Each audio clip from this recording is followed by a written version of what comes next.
নিষ্পাপ ফুলেদের জন্য কাঁদছে সারা দেশ। মাইলস্টোনে প্রশিক্ষণ বিমান দুর্ঘটনায় শিক্ষার্থীদের করুণ পরিণতিতে হতবিহ্বল সবাই।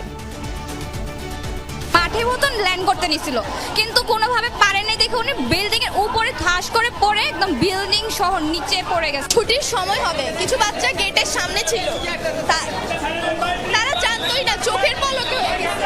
আমাদের হিসাব অনুযায়ী এখন পর্যন্ত আমরা 19 জনের ডেড বডি উদ্ধার করেছি।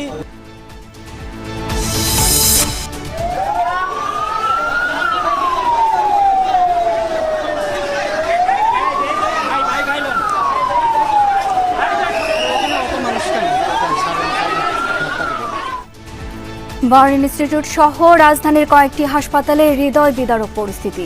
আহতদের বাঁচাতে প্রাণপণ চেষ্টা চিকিৎসক স্বেচ্ছাসেবীদের।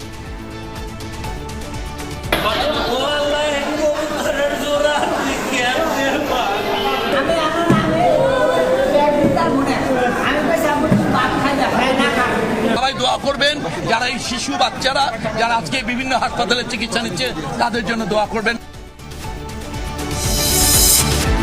আহতদের খোঁজ নিতে হাসপাতালে সরকারের নীতি নির্ধারক সহ রাজনৈতিক দলের নেতাকর্মীদের ভিড়, দুর্ঘটনার প্রকৃত কারণ অনুসন্ধানের দাবি।